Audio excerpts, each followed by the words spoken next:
जब जब प्रदेश में सपा सरकार रही है, गुंडई चरम पे रही है। लूट खसूट डकैती छिनैती ये आम वारदातें हुआ करती थी।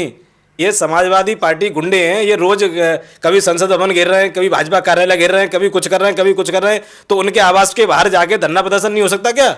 ये देश भाई साहब ये भारतीय इतिहास से चलता है, ना कि बाबरनामे से चलता है। आपने बाबरनामे में 4 लाइनें पढ़ लेंगे, आप कुछ भी बोल लोगे। वो बात ठीक है, आपका खून ऐसा है तो इसमें, लेकिन इसको हम बर्दाश्त नहीं कर सकते ना, देश का जनता बर्दाश्त नहीं कर सकती है ना। माननीय मुख्यमंत्री से, माननीय प्रधानमंत्री जी से कि प्रशासन खुली छूट दे दे इनको भी, और ये जो आंदोलनकारी हैं इनको भी हिसाब हो जाएगा। नमस्कार, भारत में Anshul Mathur AKS news network में आपका स्वागत करता हूं। अभी हमारे साथ जुड़ चुके हैं अंकुर सिसोदिया, जो कि बीजेपी में महामंत्री हैं ऐन मंडल से, और इनसे पूछते हैं जो कि रामजी लाल सुमन जी ने जो राणा सांगा जी के ऊपर टिप्पणी की है, इस नज़रिए से उसे देखते हैं। चलिए चलते हैं। नमस्कार भैया। नमस्कार जी, बहुत बहुत धन्यवाद आपका। मैं आपके न्यूज़ चैनल के माध्यम से बताना चाहता हूँ, जो रामजी लाल सुमन है, राज्यसभा सांसद हैं, इन्होंने जो ये बयान दिया है ये बहुत निंदनीय है। इससे संपूर्ण समाज में, संपूर्ण भारत में बहुत रोष व्याप्त है लोगों में। और ये जो बयान इन्होंने दिया है ये इनका एक व्यक्तिगत बयान हो सकता है, बाकी ऐसे बयानों में कोई सच्चाई नहीं होती है। ये ऐसी पार्टी से बिलोंग करते हैं कि इन्होंने हमेशा प्रदेश में अराजकता, दंगे ये सब भड़काने का कार्य किया है। निरंतर जब इन्होंने बयान दिया तो एक दिन तक तो उसकी कोई प्रतिक्रिया नहीं आई, लोगों को गांव तक नहीं मालूम पड़ पाया। जिन लोगों ने वीडियोस देख लिए उन लोगों में रोष व्याप्त था। जब इनको लगा कि देश में अराजकता हो सकती है तो फिर इन्होंने निकलकर इंटरव्यू के द्वारा फिर से वो बयान दोहराया। तो कहीं ना कहीं इनके पास पाने के लिए अभी कुछ है नहीं और खोने के लिए भी कुछ नहीं है। तो ये चाहते हैं कि देश में दंगा भड़के, और हमारे पास अभी तो कुछ है नहीं, शायद कुछ प्राप्त हो जाए।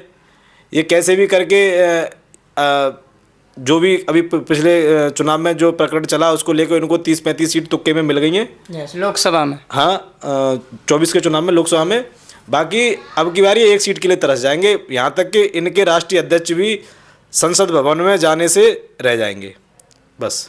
तो ये कह रहे तो 12 तारीख को आप लोग जा रहे हैं, राजपूत समाज पूरा जा रहा है आगरा।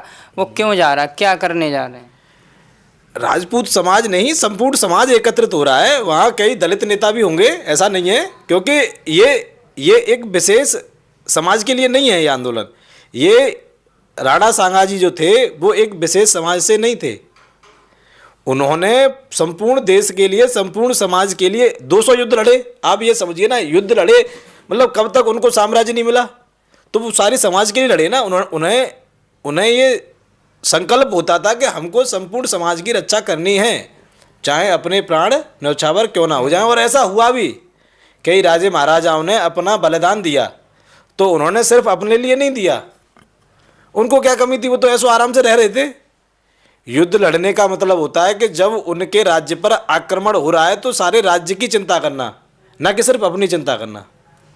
तो ये जो राजे महाराजे थे, ये देश की बहुत बड़ी धरोहर है, इनका इतिहास देश की धरोहर है, और इससे कोई छेड़छाड़ करेगा तो वो कतई बर्दाश्त नहीं किया जा सकता। रही 2000 ये अभी जो 12 तारीख को जो ये जो आंदोलन होने जा रहा है, एकत्रीकरण हो रहा है, उसमें कोई आंदोलन नहीं है। वहाँ आकर एक ग्राउंड में अपने विचार, एक रोष व्याप्त, ये सारी व्यवस्थाएं, वहाँ कोई आंदोलन नहीं है और यहाँ कोई अराजकता नहीं है। सीधी सीधी बात यह है। और वहाँ कोई किसी भी तरह की अनहोनी नहीं होगी। उपेंद्र राणा जी तो कह रहे हैं कि इस बार या तो वीर गति प्राप्त होगी, माफी मांगेंगे। उनका ये व्यक्तिगत बयान हो सकता है, और उनका बयान अपनी जगह मैं बिल्कुल सही ठहराऊंगा। क्योंकि देखिए, उस दिन जब उन लोगों का ये था कि उनके घर के बाहर बैठकर हम धरना देंगे जब तक कि वो माफ़ी न मांगे। उनकी मांग ये थी कि हम उनके आवास पर जाएंगे और वो माफ़ी मांगे। तो पहले तो प्रशासन के द्वारा उनको रोका गया। चलो मानते हैं कि प्रशासन कम था और भीड़ ज़्यादा थी, तो कहीं ना कहीं वो नहीं रुक पाए और वहाँ तक पहुँच गए। अब वहाँ तक पहुँच गए तो वहाँ आप कई वीडियो ऐसी भी आई हैं कि ऊपर से पथराव हो रहा है, और एक वीडियो ये भी आई है कि उन्होंने पहले से ही अपने यहाँ पर इतने जन समुदाय में एकत्रीकरण कर रखा था कि अगर कोई आता है तो उसको वहाँ पर वो मार देंगे। और ऐसा उन्होंने कहा भी है कि हमको छूट दे दी जाए, हम अपने आप निपट लेंगे, क्योंकि उनकी मंशा कहीं ना कहीं देश में। वो तो बाद में बयान आ जाए रामजी लाल सुमन जी का, जो बता रहे हैं कि सरकार कुछ नहीं कर रही है तो हम निपट लेंगे, वो 26 तारीख के बाद आया है। 26 तारीख को ओकेंद्र राणा जी गए थे सांसद जी के घर पे। क्या ये जाना सही है? क्या कानूनी लड़ाई लड़नी चाहिए थी? आपको कोर्ट के द्वारा उनको सज़ा दिलानी चाहिए थी, माफ़ी मंगवानी चाहिए थी? क्या उनके घर जाना सही है एक सांसद के घर? नहीं, घर जाना सही क्यों नहीं है? घर जाने में आपत्ति क्या है? उनके घर का घेराव करना क्या? ये समाजवादी पार्टी गुंडे हैं, ये रोज कभी संसद भवन घेर रहे हैं, कभी भाजपा कार्यालय घेर रहे हैं, कभी कुछ कर रहे हैं, कभी कुछ कर रहे हैं। तो उनके आवास के बाहर जाके धरना प्रदर्शन नहीं हो सकता क्या? क्या बुराई है इसमें? तुम देश के सबसे बड़े पंचायत में बैठ के कुछ भी उल जरूर बक सकते हो क्या? आपको इतनी आज़ादी है कि आप कुछ भी बकोगे क्या? किसी के स्वाभिमान को ठेस पहुंचाओगे? एक बहुत बड़ा वर्ग इस भारत में राणा सांगा को मानने वाला है, क्या उनकी भावनाओं को ठेस पहुंचाने का अधिकार आपको किसने दे दिया? ये देश भाई साहब, ये भारतीय इतिहास से चलता है, ना कि बाबरनामे से चलता है। आपने बाबरनामे में 4 लाइनें पढ़ लेंगे, आप कुछ भी बोल लोगे। वो बात ठीक है, आपका खून ऐसा है तो इसमें, लेकिन इसको हम बर्दाश्त नहीं कर सकते ना, देश का जनता बर्दाश्त नहीं कर सकती है ना, भारतीय सभ्यता बर्दाश्त नहीं कर सकती है ना। ये आपका व्यक्तिगत बयान हो सकता है। तो उन्होंने तो माफ़ी मांगने से स्पष्ट मना कर दिया है कि मैं माफ़ी नहीं मांगूंगा, अगर सरकार कुछ नहीं कर रही है तो सरकार हट जाए, हम अपने से निपट लेंगे अपने आप। ये रामजी लाल सुमन जी का बयान है। हाँ, तो हम भी क्या कहते हैं, अब इनके बयान की सिफारिश करते हैं माननीय मुख्यमंत्री से, माननीय प्रधानमंत्री जी से, कि प्रशासन खुली छूट देते इनको भी, और ये जो आंदोलनकारी हैं इनको भी, हिसाब हो जाएगा। लेकिन हम उस मानसिकता के लोग नहीं हैं। हम देश के संविधान को समझने और मानने वाले लोग हैं। हम इनकी तरह अराजकता देश में गुंडई फैलाने वाले लोग नहीं हैं। आप देखिए, इसमें सपा सरकार रही है, गुंडई चरम पे रही है, लूट खसूट डकैती छिनैती ये आम वारदातें हुआ करती थीं। फिर भी सपा सांसद हैं वो, और अखिलेश जी कह रहे हैं उनके फेवर में ही बोल रहे हैं, उन्होंने कुछ नहीं कहा, यही बोला क्या ये सरकार से बीजेपी को देखना चाहिए कि एक दलित सांसद के घर हमला करना सही है, ये अखिलेश जी बोल रहे हैं। देखिए, और उनकी फेवर में बोल रहे हैं, उनकी साइड अभी तक उन्होंने ये नहीं कहा कि गलत बोला है तो माफ़ी मांगे। उन्होंने कहा है कि शिवपाल चाचा भी आ रहे हैं आगरा 12 तारीख को, देखते हैं कौन क्या करता है। देखिए, अखिलेश जी के बयान की तो मैं क्या कहूँ, अखिलेश जी का लिखा दिया गया ही बयान है, और अखिलेश जी के परिवार में पहले से 6 सांसद हैं, तो अखिलेश जी ने ये बयान रामजी लाल सुमन जी से ही क्यों दिलवाया? पहले तो आप इसको समझिए। क्यों, ये वो दलित है इसलिए?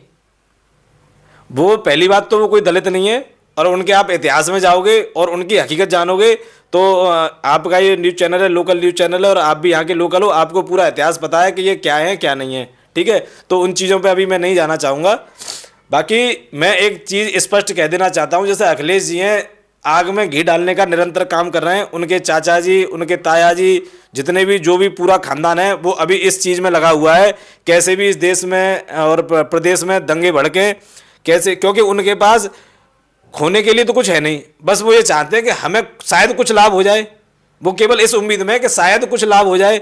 तो इस देश की जनता पूरी तरीके से समझ चुकी है, खासकर दलित वर्ग अच्छी तरह समझ चुका है कि दलित वर्ग के लिए आज तक इस देश में जितने भी कानून या जितनी भी व्यवस्थाएं लागू हुई हैं, वो सन 2014 माननीय मोदी जी प्रधानमंत्री बनने के बाद इस देश में दलित वर्ग को कितना लाभ पहुंचाया गया है, ये इस देश का संपूर्ण दलित समाज जानता है। इसलिए अखिलेश जी क्या दलित कार्ड खेलेंगे? अखिलेश जी को अगर इतना ही दिमाग होता तो वो मंच पर जाके अपने बाप का अपमान नहीं करते। तो उनके बारे में तो कोई टिप्पणी मैं क्या करूं, पूरा देश देख रहा है, पूरा प्रदेश देख रहा है कि वो उन्होंने तो राहुल गांधी को पीछे छोड़ दिया है। समाजवादी लोग कह रहे हैं कि अगर रामजी लाल सुमन को कुछ हुआ तो समाजवादी पूरा रामजी लाल सुमन के साइड खड़ा हुआ। नहीं, साइड क्यों खड़े हो? आप तो पीछे खड़े हो। आप साइड में कहाँ खड़े हो?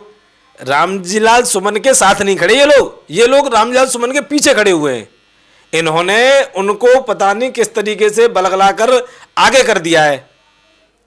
आपके खानदान में 6 सांसद हैं। मैं ये कह रहा हूं कि ये बयान आपने क्यों नहीं दिया? आपने रामजी लाल सुमन से क्यों दिलवाया?